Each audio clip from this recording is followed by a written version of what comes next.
Restaurant 303 Jefferson hasn't been open long in Clinton. It's like the police caught them in the restaurant. But patrons were still talking about what happened Monday morning. What did they do, break the door?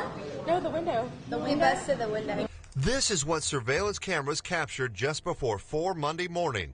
The alarms went off, the cameras were rolling. Quite honestly, I was thinking, the worst, vandals or kids vandalizing, I was going to come into a big mess. A shirtless, shoeless guy who was determined to get inside. In the patio, he smashes the window to the door. He grabs a fire extinguisher. Looks like he's trying to, but I don't think he can get it to work. Once inside the restaurant, he grabs a few beers, throws a few chairs, even posters off the wall. He had plenty of time to get in and out, but lingered around just a little too long. As he exits the back door, police are there to greet him and throw the cuffs on him. Suffice to say, the geography of this crime leaves a lot of questions. It is across the street from City Hall. And oh, by the way, the restaurant is also next door to the mayor's house. I would think the further away from the police station, the better off you are. But the mayor and police are trying to get to the bottom of this break-in and learn more about the suspect, identified as 33-year-old Gordon Edward Jensen. Police charged him with commercial burglary.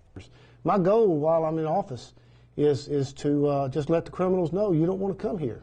Police station's right there right now. The police station's where? It is the subject of table fodder at the Clinton restaurant while police pursue the case against the suspect who didn't believe in the policy, no shirt, no shoes, no service. In Clinton, Scott Simmons, 16 WAPT News. Evelyn Mendez says she and her family hid in their rooms for what seemed like forever early Saturday morning. 7 intruders held them captive at gunpoint. 2 hours, 3 hours on, we were just scared, we was crying, everybody. She says the men ransacked the home. They were looking for money, all the while making the victims get on the ground. Then she says they tried to grope her family members. They tried to touch my sister on my aunt because she was underwear. They touched everything. And they were throwing eggs at your head. In the head and in our face. Her brother, Ever Mendez, says he was trembling as the men put guns to his head. ¿Qué pensaba? Tenía miedo. Sí tenía, mi cuerpo temblaba. Así. Tenía mucho miedo. The family says the men made themselves at home as they waited and worried. They watched TV, they drank juice, they did everything here. Mendez says they waited till the men drove off with 3 vehicles stolen from the home before deciding the coast was clear. We hear that truck was in that traffic light, we just say they're gone, so we called the police. Now they're installing safety lights and security cameras and even considering getting a gun to guard themselves. In Jackson, Aaron Kelly, 16 WAPT News. Big punches flying both ways on the airwaves since February. Take this spot attacking Chris McDaniel and paid for by the U.S. Chamber of Commerce.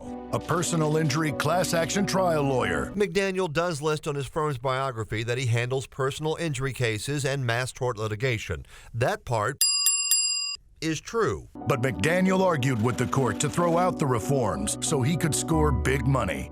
But here's where the facts start to get blurry. In one case, McDaniel did ask a jury for more money than the state's tort reform law allows. So he could score big money? The jury award was for his client, not Chris McDaniel's personal account. Granted, his firm gets a percentage of the award, but that is stretching it. I call this part false. This is a Thad Cochran spot targeting McDaniel. That's the same Chris McDaniel who's promising Mississippi voters that I'm not going to do anything for you. That is a quote McDaniel gave regarding less government in people's lives. In the full quote, McDaniel said, I am not going to do anything for you. I'm going to get the government off your back, then I'm going to let you do it for yourself. The ad, to say the least, takes some liberty here. I'm going to call this one false. Yes, he said it, but the ad leaves out a lot of facts. Sounds crazy, but Chris McDaniel is backed by powerful interests that Governor Haley Barbour calls out-of-state phonies. McDaniel does have out-of-state campaign support, but so does Cochran. That's true. But come on. McDaniel's camp and outside parties like Freedom Works for America have accused Thad Cochran of voting for the Affordable Care Act. He voted to fund Obamacare. Thad Cochran voted to break the impasse on the deadlocked Senate, which allowed the vote on the Affordable Health Care Act to take place. But he voted against Obamacare on numerous occasions. That claim is false.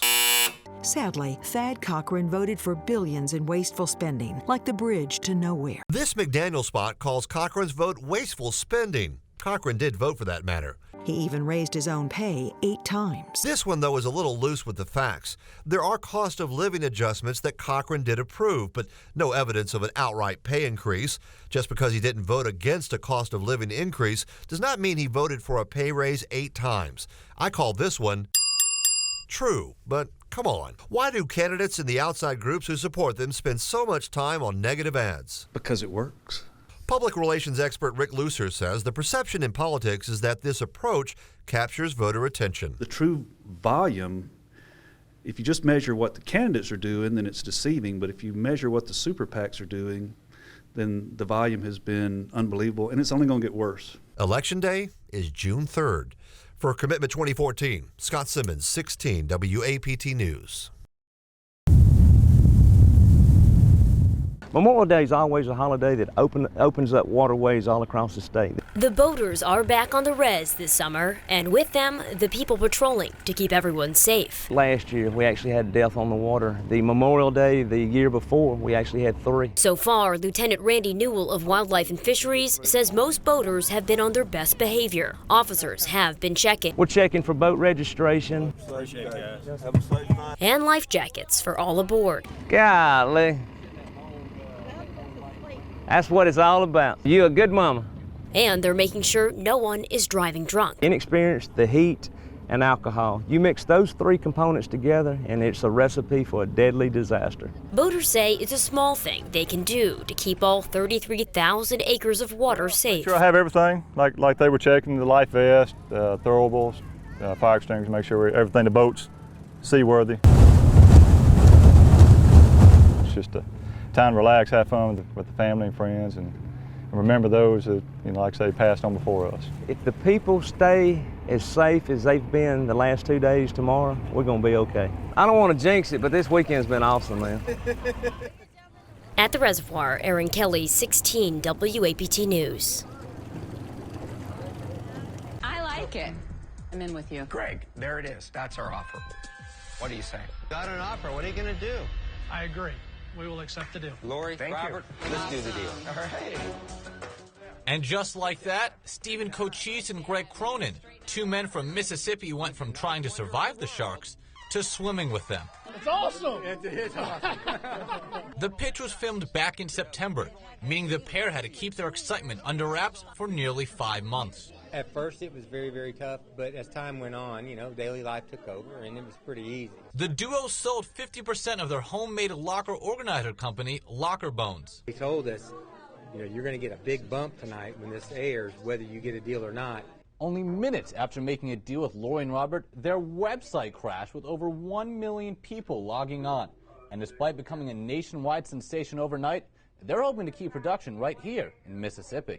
That's our dream. We would like to add more jobs to the economy of Mississippi. So we've had local people jump in and be a part of this whole process. So it's really been cool to drive around the city, meeting with people to bring this dream together and see that every resource you need to take a product to the national market and to the world is right here in Jackson, Mississippi. Now they go from small fish to big sharks of their own. From Ridgeland, Mike Perchik, 16 WAPT News. The members of Eagle Lake Baptist Church looking to find a new home. This is what was left behind. Members say they're thankful that the fire happened in between morning and evening services, the one part of the day when the building is empty. This occurred right at the height of just a horrific thunderstorm. All indications are that this may be storm related, and it's just a tragic loss for the community. God's apparently got a different plan for us. We've been growing so much, so maybe we just need to expand our laws a different way. Church leaders say they have insurance, but it might not be enough to cover everything that they've lost. But they say they've already received calls about donations. In Eagle Lake, Erin Kelly, 16 WAPT News.